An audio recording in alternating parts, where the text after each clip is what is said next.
The alien queen stiffened when she saw my wound. "You, this can be real." Beneath the twin suns of Zyra 7, the air shimmered with heat and the scent of violet moss.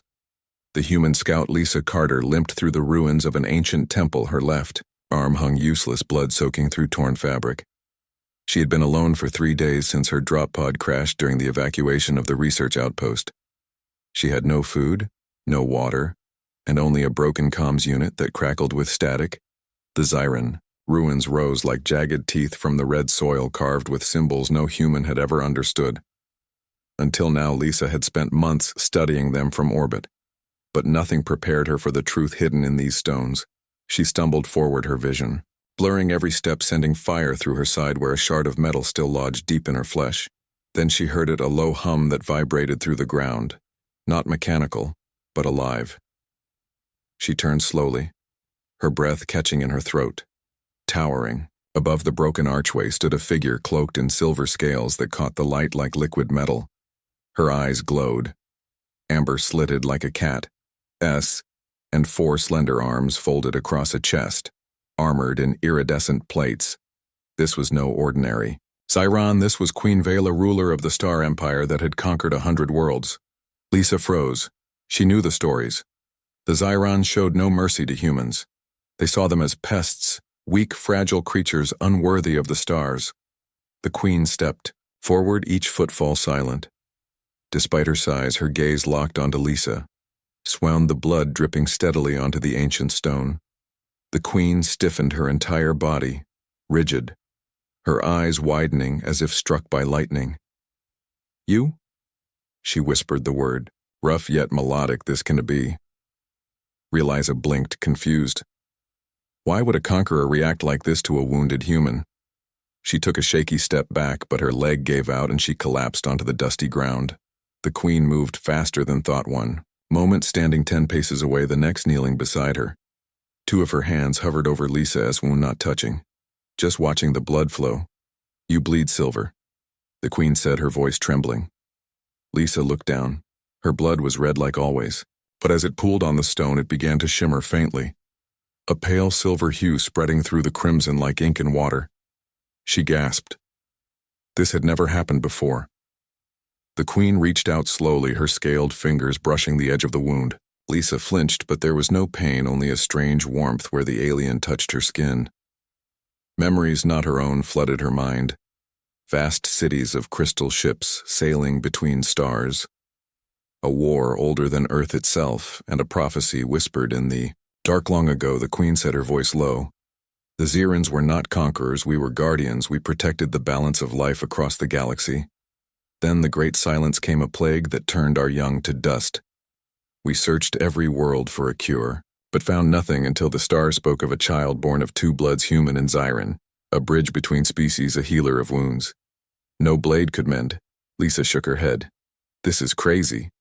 I am just a scout from Ohio. I am nobody." The queen tilted her head, studying her with new eyes. "Your blood sings to the stones of this temple. Only the chosen can awaken them. You are not nobody. You are the one we have waited 10,000 cycles for." Lisa wanted to argue, but exhaustion pulled at her eyelids. Her body felt heavy, cold despite the heat. The queen saw it and without hesitation lifted her gently in 2 of her arms. The other 2 wrapped around her like a shield, shielding her from the harsh sun. "You will not die here," the queen said firmly. "Not while I draw breath." They moved through the ruins toward a hidden passage. Lisa had missed the entrance, disguised as a carving of a serpent swallowing its tail. The queen pressed her palm to the stone, and it slid open, revealing a corridor lit by soft blue light. Inside, the air was cool and smelled of rain and ozonate. The center of the chamber stood a pool of still water, reflecting the ceiling like a mirror. The queen laid Lisa beside it, then knelt and dipped her hands into the water, drawing symbols. On Lisa's forehead and chest, the water glowed where it touched her skin, and the pain in her side lessened. "Who am I really?" Lisa asked, her voice barely a whisper. "You are Elira," the queen said, the name sounding both foreign and familiar on her tongue. "The last daughter of the first union between our peoples. Your ancestors hid you among humans to protect you from those who would use your gift." For where Lisa remembered flashes, now a woman with kind eyes and silver streaks in her hair, singing lullabies. In a language she never understood, a man with human features but eyes that glowed like the Queen SS holding her as a child. Telling her she was special, but never why. The shard in her side began to dissolve the wound. Closing not with scar tissue, but with smooth, unbroken skin, she sat up slowly. Strength returning to her limbs, the Queen watched her with something like hope. "What do I do now?" Lisa asked. The Queen rose and offered her a hand. "You choose if you will heal, or if you will hide. The galaxy bleeds from endless war. Humans and Xyrans tear each other apart over fear and pride, but you carry both bloods. You can show them another way." Lisa looked at her own hands. They looked the same, yet she felt different. Older, wiser, as if a door inside her had opened and could never be closed again. She took the Queen's hand and stood. "I want to hide," she said. The Queen smiled, a rare expression that softened her fierce features. "Then come the stars have waited long enough." Together they walked out of the chamber into the light of the twin suns above the ruins. The sky darkened not with clouds but with ships, human and Xyran, drawn by the energy pulse from the temple. They circled each other like wolves ready to strike. Lisa stepped forward, alone, her arms raised not in surrender but in offering. The silver glow in her blood brightened, spreading up her arms like veins of starlight. The ships froze in place, their weapons powering down one by one as if sensing something ancient and true. On the bridge of the human cruiser, Captain Diane Morris stared at her screen. Her jaw slack, the Xyran warlord Kor watched from his flagship, his claws uncurling for the first time in decades. Below them, Lisa stood between two worlds, no longer just a scout, no longer just human. She was the bridge, the beginning, the hope they never knew they needed. The Queen watched from the shadows, pride swelling in her chest. The prophecy was not just words, it was real, and it walked in human skin with Xyran, fire in her soul. The war would not end today, but for the first time in centuries, both sides lowered their weapons and listened, and in that silence, something new was born. The silence stretched like a thread, pulled taut between two blades above Zera 7. The human and Xyran fleets hung motionless in the sky, their weapons dark, their engines humming low as if holding their breath below. Lisa Carter stood alone in the red dust, her arms still raised, the silver light in her veins pulsing softly like a second heartbeat. She felt the weight of every eye upon her, human and alien alike. But she did not lower her hand. Queen Vela watched from the temple steps, her forearms folded not in judgment but in readiness. She had seen this moment in dreams carried on starlight for generations, yet seeing it unfold in flesh and blood made her chest ache with something close to fear. Hope was fragile, and the galaxy had crushed fragile things before. On the human cruiser orbiting high above, Captain Diane Morris gripped the edge of her command console, her knuckles white. She had orders clear and cold from Earth. Command: destroy all Xyran presence on Zera 7. No negotiation, no delay. But something in that light below made her hesitate. It wasn't just light, it was a signal. A language older than Warren, the Xyran dreadnought Kor. The warlord narrowed his slitted eyes, his armor scarred from 100 battles. He had burned human colonies to ash without remorse yet. Now his hand hovered over the fire command and did not press it. The silver glow reminded him of stories his grandmother told when he was small, tales of the first peace before the silence came. Before the young began to fade into dust, Lisa took a step forward, then another, her boots crunching on the ancient stone. The silver in her blood grew brighter with each pace until it wrapped around her like a second skin. She stopped at the center of the open plaza where the ground bore the mark of a great circle carved with twin spirals, one human, one Xyran. She had never seen it before, but her body knew it. Her feet found the center without thought as she stood there. The ground trembled, not from quake or explosion, but from awakening. The spirals lit up, matching the rhythm of her pulse. The air filled with a low tone, not sound but feeling. It passed through metal and bone and mind aboard the human ship. Every screen flickered, then showed not tactical data but images. A Xyran child laughing under twin suns, a human farmer sharing water with a wounded Xyran scout. A shared meal under alien stars, moments of kindness buried beneath centuries of fear. On the Xyran ship, Kor saw his own reflection, but younger, standing beside a human boy, both reaching for the same fruit on a tree they had planted together. A memory he had locked away long ago, Lisa did not speak. No words were needed. The truth flowed through the light the stone through the blood in her veins. She was not just a Lyra, she was the memory of what both species had forgotten. They were not born to hate. They were born to meet. Queen Vela stepped down from the temple, her silver scales catching the glow. She walked to Lisa's side, not in front, not behind, but beside her. Equal, the fleets remained still, but something had shifted. The tension was no longer sharp. It was soft. Like the moment before rain, then a voice crackled over open comms, rough but clear. "This is Captain Diane Morris of the Earth vessel Horizon. I request permission to land." Pause, then from the Zyran dreadnought. "This is Warlord Kor. I grant." Lisa lowered her arms. The light dimmed but did not vanish. It settled into her skin, like a promise over. The next hour, small shuttles descended from both fleets, not armed, not shielded, just open vessels carrying those who dared to hope. Captain Morris was first, her boots hitting the red soil with quiet resolve. Behind her came scientists, medics, engineers, people who built. Rather than broke, Kor landed last, his massive frame casting a long shadow, but his claws were sheathed. He stopped before Lisa and studied her. Not as a threat, not as a weapon, but as a person. "You carry the old blood," he said, his voice like grinding stone, yet gentle. Lisa nodded. "I didn't know until today. You know now," he said. "And that is enough." Queen Vela approached Kor, her posture formal, yet her eyes soft. "You have seen the truth." "I have," he admitted. The silence was never a plague. "It was a choice we chose, fear over trust, and paid for it in children's breath." Lisa looked between them then at the growing crowd of humans and Zirans standing together for the first time without weapons. She felt a pull deep in her chest, not pain but purpose. "There is a place," she said, her voice stronger now, "beyond the eastern ridge where the ground sings. If we go there together, we can begin." They followed her, not as enemies, not as strangers, but as witnesses. The eastern ridge was a canyon split by a river of liquid light. Not water, but pure energy.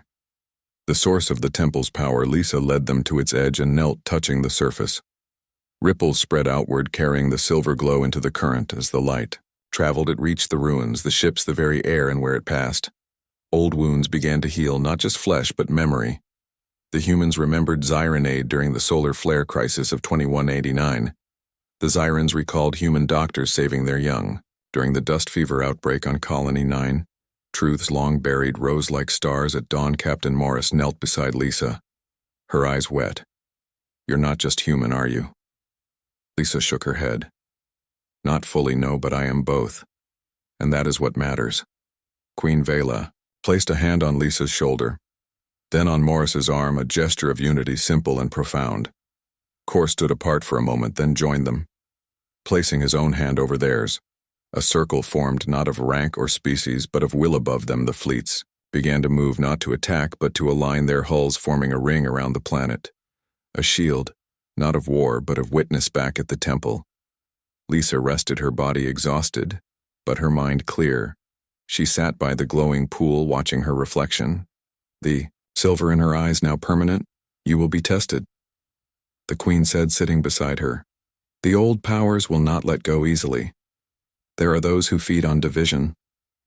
They will come, I know," Lisa said, "but I'm not alone anymore." "No," the Queen agreed. "You never were." That night under the twin moons, humans and Zyrans shared food, not from rations, but from what they carried in their pockets.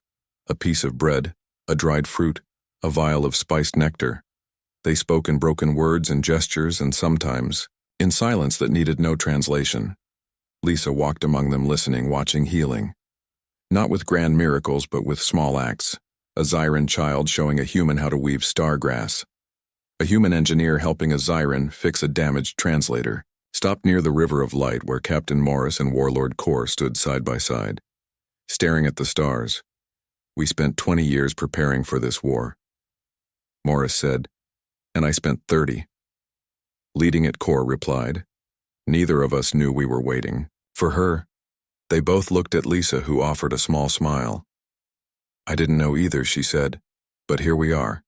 The next morning a signal came. Not from Earth, not from the Zyran throne world, but from deep space. A third fleet emerging from the void.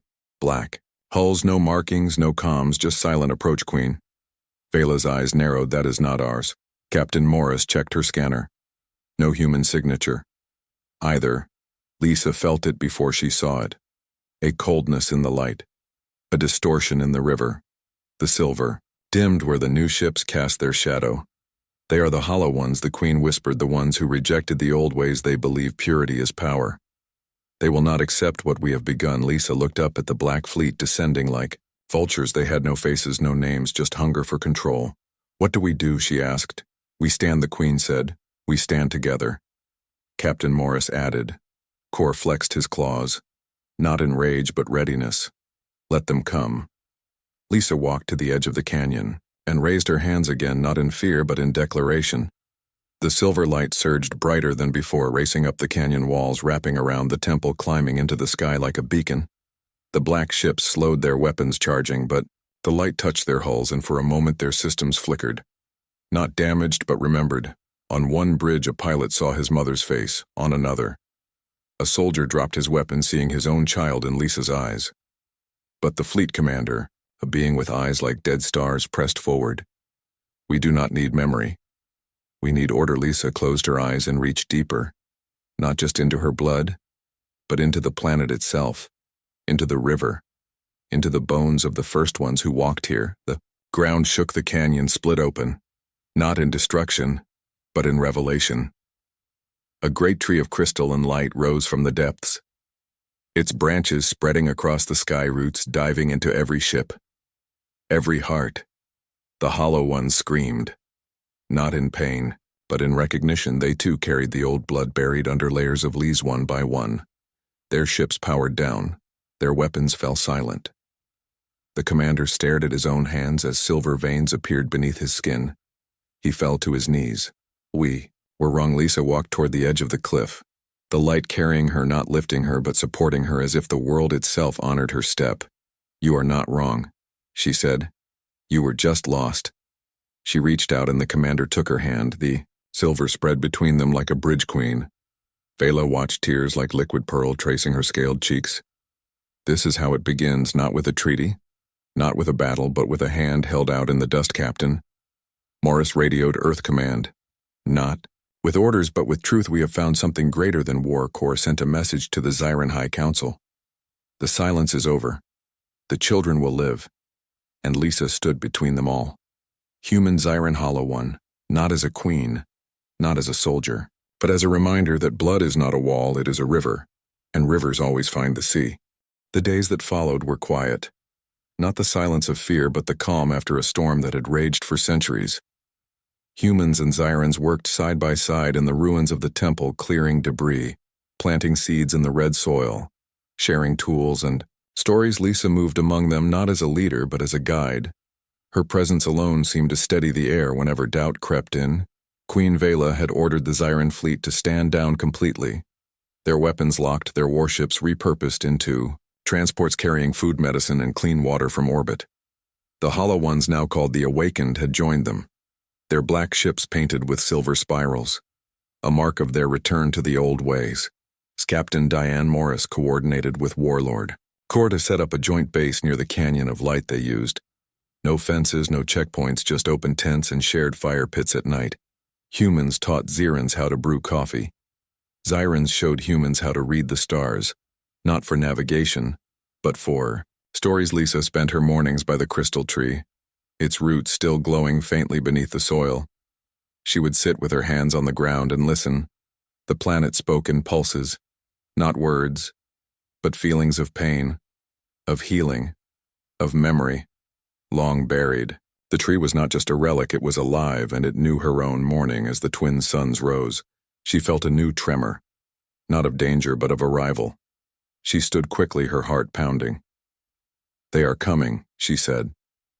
Queen Vela appeared beside her within, moments her scales shimmering with alertness. Who the ones who sent the hollow ones, the ones who fear? What we have built, sure enough. A signal blinked on the horizon. Not a fleet this time, but a single vessel, sleek and silent, shaped like a blade. It descended without sound, landing 100 paces from the base. The ramp lowered and a figure stepped out. tall, slender, draped in white robes that hid all but their hands. Their face was covered by a smooth mask with no features, only a single vertical slit where eyes might be. Lisa walked forward alone. The others wanted to follow, but she raised a hand. Wait. The robed figure stopped 10 paces away. You are Elira. The voice was neither male nor female, smooth like glass over stone. I am Lisa Carter. She replied. The same, the figure said. The blood remembers even if the mind forgets. Who are you? I am Keeper of the Veil. The last of the pure ones, we chose to cut ourselves from the galaxy to preserve what we believed was truth. And what truth is that? That unity is weakness, that difference must be erased, that only purity brings peace. Lisa shook her head. That is not peace, that is silence. And silence kills. The Keeper tilted their head. You speak with the voice of the old ones, yet you wear human skin. I wear both, she said, and that is my strength. The Keeper stepped closer, their white robes brushing the red dust. They raised a hand, and from their sleeve a blade emerged, not metal but solidified shadow. It hummed with cold energy. The others tensed. Captain Morris reached for her sidearm. Kor flexed his claws. Queen Vela's forearm spread protectively, but Lisa did not move. You would test me, she said. I would end what you have begun. The Keeper replied. The galaxy is not ready for your light. It will burn them. It already has, she said softly, but not with fire, with truth. The Keeper lunged faster than sight. The shadow blade aimed at her heart. But Lisa did not flinch. She opened her palms and let the silver light pour out, not as a weapon, but as an offering. The blade struck the light and shattered not into pieces but into mist that curled around Lisa's arms like smoke seeking warmth. The Keeper staggered back. Their mask cracked down the center, revealing eyes not dead, not cruel, but tired, ancient eyes filled with sorrow. You do not fight, she whispered. I heal, Lisa said. The Keeper fell to their knees, the white robes pooling around them. I have walked alone for 300 cycles, believing I was the last guardian. But I was only the last prisoner. Lisa knelt and touched the Keeper's forehead. The silver light flowed into them, and the mask dissolved into dust beneath their skin. The silver veins appeared faint at first, then strong. The Keeper wept tears that turned to tiny crystals. As they hit the ground, Queen Vela approached slowly. You are welcome here. The Keeper looked up at the crystal tree, then at the mingled camp of humans and Zyrans. I thought I was saving the galaxy by keeping it apart, but I was only starving it. Lisa, help them stand. You can help feed it now. Over the next week, the Keeper, whose name was Selen, worked quietly among the others. They helped repair the Zyran water purifiers, taught humans how to grow food in thin soil, and sat with Lisa each evening by the tree, sharing memories of the time before the Great Silence. But peace is never still for long. On night, as the twin moons hung low, a distress call crackled through the comms, not from orbit, but from deep in the eastern wastes. A human science team had gone missing weeks ago, searching for rare minerals. They had not been heard from since. Captain Morris played the recording, a voice broken by static. Help us, they found us. They are not Zyran. They are something else. Kor recognized the coordinates. It is near the ash fields, a place even Zyrans avoid. Why, Lisa asked long ago. The Keeper said before the silence, before the split, there was an experiment. A group tried to merge machine and life, not with respect but with force. They were cast out, but their work did not die. It grew in the dark. We have to go, Lisa said. You are not a soldier. The Queen warned. I am what they need, she replied. A small team formed. Lisa, Captain Morris, Kor, and Selen. They took a light skimmer and flew into the wastes. The land grew barren, the air thin and cold. The red soil turned gray, then black. They found the science team's camp destroyed. Not burned, not crushed, but unraveled. The tents, the tools, the very ground looked twisted, as if reality itself had been pulled apart. Then they saw them, figures moving in the distance, not walking but gliding, their bodies shifting between solid and smoke. Their eyes glowing red, not with life but with hunger. Machine spirits. The Keeper whispered. They are what remains of the outcasts. They feed on fear and division. One turned its head and saw them. Run, the Keeper said. But Lisa stood her ground. She raised her hands and let the silver light shine. The figures paused, then shrieked a sound that tore at the mind they charged. Not as one, but as a swarm core roared and met them first. His claws tearing through smoke and metal, but the wounds closed instantly. Captain Morris fired her pulse rifle. The blasts passed through them like mist seal enchanted in the old tongue weaving. A barrier of sound, but it cracked under the assault. Lisa closed her eyes and reached not for the light, but for the truth beneath it. She remembered the river, the tree, the blood in her veins. She was not just human, not just Xiran. She was the bridge, and bridges do not break. They connect. She stepped forward into the swarm. They surrounded her, their cold hands reaching for her heart. But as they touched her silver light, they did not burn. They remembered, one by one, the red eyes dimmed the shifting, forms stilled, becoming solid not as monsters but as beings scarred by pain. Their metal fused with flesh, not by choice but by cruelty. Lisa touched the nearest one. A face half human, half machine, eyes wide with confusion. "You are not alone," she said. The being wept black tears that turned to oil, then to soil. The others followed, falling to their knees, their forms softening. The red light fading, replaced by the faintest silver. The keeper approached, trembling. "This is what we feared. This is why we sealed them away, but you should have healed them," Lisa said. The science team emerged from a nearby cave, shaken but alive. They had been hidden by one of the machine spirits who remembered kindness from long ago.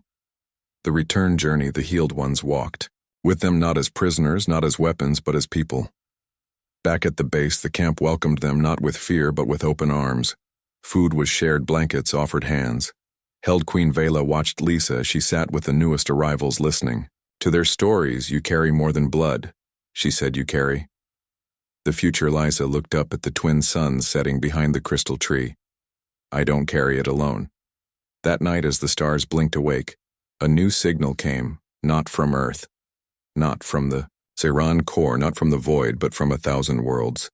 Small voices rising like sparks in the dark. "We see you," they said. "We remember.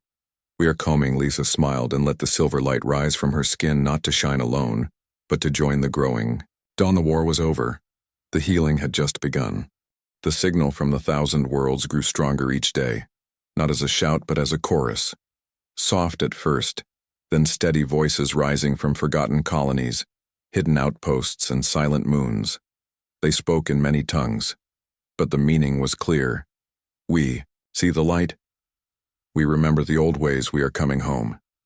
Lisa stood at the edge of the canyon, watching the crystal tree pulse in time with the distant stars. Its branches now stretched high into the sky, roots weaving through the soil like silver, veins connecting every living thing on 07. The tree was no longer just a relic, it was a heart, and Lisa was its voice queen. Vela had sent word across the Xiran Empire, ordering all war fleets to stand down and open their archives to humans. For the first time in history, Xiran children were taught human songs, and human children learned the Xiran Star Dance. Captain Diane Morris had been named Earth's first ambassador to the United Species Council, a title she wore with quiet pride. Warlord Kor, now simply Kor, walked the ruins daily, helping rebuild not with weapons but with his hands. The healed machine spirits, as they called themselves, had formed a new order, not of war but of repair. They used their strange fusion of flesh and metal to mend broken ships, purify poisoned soil, and even restore lost memories to those who had forgotten their own name. Celine, the former keeper of the veil, now wore simple gray robes and spent their days teaching both humans and Xirans the old songs, the ones that spoke of balance, not battle. They sat often with Lisa beneath the tree, their voices blending in harmony that made the leaves shimmer. But peace is not built in a day, and shadows still lingered. One morning, a scout returned from the northern wastes with news of a hidden bunker deep beneath the ash fields inside. They found records not of war, but of birth logs of children taken from both species, decades ago, raised in silence, taught only obedience, their minds wiped, clean of heritage. Lisa felt the weight of it in her bones. These were others like her, maybe even family. We must find them, she said. The queen agreed, but warned the ones who took them will not give them up easily. A plan formed not of force, but of truth. Lisa would go alone, not as a warrior, but as a sister. The others would follow at a distance, ready but unseen. She traveled north on foot. Her silver light dimmed to a soft glow. So as not to alert the bunker's sensors, the land grew colder. The air, thin and sharp with the scent of old fire. The entrance was hidden beneath a slab of black rock, carved with the same twin spirals, but twisted inward as if trying to swallow themselves. She pressed her palm to the stone and whispered, "Not a command, but a question, are you in there?" The stone trembled and slid open. Inside, the air was stale and cold. Lights flickered on, revealing long halls lined with glass pods, each holding a child or young adult. Their eyes closed, their skin pale, but beneath it faint silver veins pulsed weakly. At the center of the chamber stood a figure tall and robed in black. Their back turned. "You should not be here." The voice was smooth. Cold Lisa stepped forward. "I came for them. They are not yours. They are mine by blood, and by right." The figure turned and lowered their hood, revealing a face that made Lisa gasp. It was her own but older, harder eyes without warmth. "I am the first Elira." The woman said I was taken as a child like them. I learned the truth too late that unity is weakness, so I made sure the next ones would never know it. "You are me." Lisa whispered, "I am what you could become if you let them break you." Lisa looked at the pods, at the sleeping faces. Some human, some Zyran, some in between, like "Here, I won't become you," she said, "because I am not alone." She raised her hands and let the light flow, not to fight, but to call. The pods hummed, the silver veins in the sleepers brightened one by one. Their eyes opened, not with fear, but with recognition. The first, Elira, stepped back, her form flickering, not solid, but a projection. A ghost of regret. "You cannot undo what I have done. I don't want to undo it." Lisa said, "I want to heal it." She walked to the nearest pod, a girl no older than 12 with human features. In Zyran eyes, Lisa placed her hand on the glass and the girl reached back, their palms meeting through the barrier. The glass dissolved not with force but with trust. The girl stepped out and threw her arms around Lisa. "You found us," she whispered. "We found each other." Lisa replied, one by one. The others emerged not as prisoners but as people, their memories returning like stars after a storm. The first Elira watched her form fading, not from defeat but from release. "I thought I was protecting them by hiding their truth, but I was only hiding them from themselves. You can still choose." Lisa said, "Join us." The woman looked at the children, then at Lisa, and nodded. Her form solidified, not as a ghost, but as a person, weary but willing. Back at the canyon, the camp had grown. The new arrivals were welcomed not with questions but with open arms, blankets, food, and songs. The crystal tree pulsed brighter with each new heartbeat. Queen Vela stood with Lisa as night fell, the twin moons casting silver light. Over the gathering, "You have done what no army could," she said. "I didn't do it alone," Lisa replied. "No," the Queen agreed, "that is the point." Captain Morris approached with a data pad. A new signal had come, not from the outer worlds but from Earth Central. "Command," the message was short and clear. "The war is over, come home." Lisa looked at the faces around her. Human Zyran awakened, machine spirit child. Elder altogether. "This is home," she said. "But Earth needs to see what we have built." Morris said, "They need to believe it is possible." Lisa understood she could not stay hidden. The light had to spread. A ship was prepared, not a warship, but a vessel of peace painted with the twin spirals, its hull lined with living crystal from the tree. The day of departure came, the canyon filled with those who had walked the long road from war to wonder. Lisa hugged Captain Morris' core, Selin, the Queen, and the children who now called her sister. Queen Vela placed a hand on her shoulder. "You carry the heart of Zira. 7 with you." Lisa touched the small crystal pendant the Queen had given her. It glowed softly against her chest. "I will bring them back," she promised. The ship lifted not with a roar, but with a hum. The crystal tree pulsed in farewell, its light reaching up to touch the hull as it rose as they broke orbit. Lisa looked down at the red world, now green in patches where gardens grew, where rivers once dry now flowed with clean water, where enemies sat together under twin sun. Surth loomed ahead, blue and fragile. On the bridge, Captain Morris handed her a comms unit. Ready, Lisa took a breath and opened the channel. Not as a soldier, not as a queen, but as a daughter of two worlds. "This is Lisa Carter." She said, I am coming home and I am not alone. Below on. Zira 7.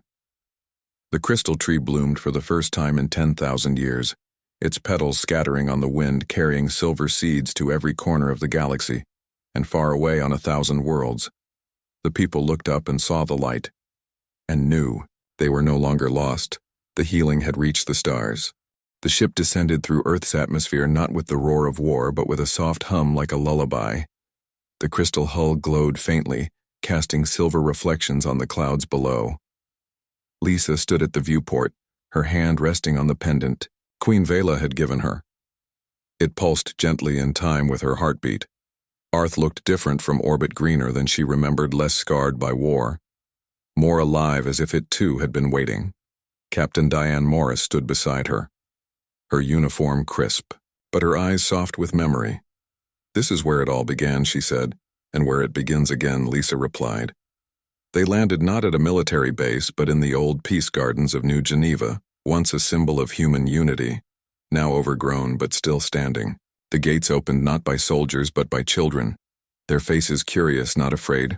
A crowd gathered not with weapons but with flowers, handmade signs, and quiet hope. Earth Command had broadcast Lisa's message across every channel, and for the first time in decades the world listened. Among the crowd stood an old woman leaning on a cane, her hair white, her eyes sharp. She stepped forward as Lisa descended the ramp. "You have her eyes," the woman said, voice trembling. Lisa froze. "Do you know me? I am your Aunt Martha. Your mother's sister." She reached out a wrinkled hand. "You were taken when you were 3. We searched for years, but the records vanished." Tears filled Lisa's eyes. She took the woman's hand, and the silver light flowed gently between them. Not overwhelming, just warm like sunlight through leaves. Martha gasped. "I always knew you were special." They walked together through the gardens, people parting. Not in fear, but in respect. Lisa spoke not from a stage, but from the grass-sitting cross. Ledged like a teacher among students, she told them of Zira 7, of the crystal tree, of the children in the pods, of the war that ended not with a bang, but with a hand held out in the dust. Some doubted, some wept, some fell silent in awe. Then a voice, from the back, sharp and cold. "This is a trick." A man in a dark coat pushed forward, his face lined with anger. "I lost my son in the Ziran border wars. Why should I believe you?" Lisa stood and walked to him, not with defense but with sorrow. "I am sorry for your loss," he glared. "You expect me to forgive?" "No," she said, "I expect you to remember." She placed her hand on his chest, not to heal his grief but to share it. The silver light spread, and in that moment, he saw not a Ziran soldier, but a father on the other side of the battlefield holding his own dead son. The same pain, the same empty arms. The man fell to his knees, sobbing, not in rage, but in release. That night, Lisa stayed in a small house near the gardens, not a palace, not a barracks, just a home, with a bed, a window, and a garden of her own. Martha cooked soup the way her mother used to, and for the first time Lisa felt the weight of her journey settle, not as a burden, but as a story. But peace is never safe from those who profit from fear. 3 days later, a broadcast tore through the networks, not from Earth Command but from a hidden channel. A voice distorted by static. "We are the true Earth. We will not bow to alien." Blood footage followed of black-clad figures attacking Ziran envoys in Brussels, burning unity banners and shouting old war cries. Captain Morris arrived at dawn, her face grim. "They call themselves the Pure Earth Front. They have weapons stolen from decommissioned fleets." Lisa looked out the window at the gardens now filled with people planting seeds, some human, some Ziran, working side by side. "They are afraid." She said, "Fear makes people dangerous." Morris replied, "Then we give them something stronger than fear." Lisa called, not for soldiers but for teachers, artists, healers, and children. She asked them to gather in every city, not to fight, but to build, to sing, to share food, to tell stories of what they had seen on Zira 7 in New York. Humans and Zirans painted a mural of the crystal tree on a ruined wall in Tokyo. Elders taught young ones the star dance in Nairobi. Farmers shared seeds that grew under twin suns. The Pure Earth Front struck again, this time in Berlin, burning a community center. But when they returned the next night, they found not ashes but people, rebuilding with hands joined, human and Ziran together. One of the attackers dropped his torch and walked away. Lisa knew it was not enough. She needed to reach the heart of the fear. She requested a meeting with the World Council not as a representative, but as a witness. They gathered in the old United Nations Hall, its dome cracked but still standing. Lisa stood alone in the center. No podium, no guards, just her and the truth. "I am not here to ask you to trust aliens," she began. "I am here to ask you to trust yourselves." She told them of the first Illyra of the children in the pods, of the machine spirits who wept, oiled tears of the warlord, who uncurled his claws for the first time in decades. Then she did something no one expected. She knelt and pressed her palm to the floor. The silver light spread through the marble, not as a show but as an offering. The floor lit up not with her light but with theirs. Every person in the room felt it, a warmth in their chest, a memory not of war, but of connection. A time before the lies, a council member from India wept. A general from Russia lowered his head. A scientist from Brazil whispered, "My God, we forgot." The broadcast reached every home, every screen, every heart. That night, the Pure Earth Front headquarters was found empty, their leader gone, not captured but changed. He had watched the broadcast and seen his own daughter's face in Lisa. Ice Beast did not come all at once, but at Camelisa returned to Zyra 7. Not as a savior, but as a bridge. The ship carried not just her but hundreds of Earth's children, chosen not for strength but for kindness. They would live among Zyrans, learn their ways, and bring back not technology but understanding. Queen Vela greeted her at the canyon, the crystal tree, now twice as tall, its branches heavy with silver fruit. "You brought them," she said. "I brought us," Lisa replied. The children ran to the tree, not in awe but in joy, climbing its limbs, splashing in the river of light, laughing with Zyran kids who taught them how to speak with their hands as well as their voices. Selen sat with Lisa beneath the branches, their gray robes fluttering in the breeze. "The galaxy is healing, slowly," Lisa said, "but surely." Kor approached, carrying a small box. He handed it to her without a word. Inside was a seed from the tree plant. "It, where you were born," he said. Lisa smiled. "I will." That evening, as the twin suns set and the moons rose, she stood at the edge of the canyon, not looking back, not looking forward, just being captain. Morris joined her. Earth is different already. It always was, she just needed to remember. They watched as a new ship arrived, not from Earth, not from Zyran space, but from a world no one had heard from. In centuries, its hull covered in vines and light, the ramp lowered and beings stepped out, their skin shimmering like water, their eyes full of tears. We heard the song. They said, "We came home." Lisa walked to them, not as a queen, not as a warrior, but as a sister. "Welcome," she said, and the crystal tree bloomed. Again, its light reaching further than ever before, touching every world that had forgotten it, belonged to the stars. The healing was no longer a hope. It was a fact written in silver blood and shared breath and open hands. And Lisa Carter stood in the center of it all, not alone, never alone again.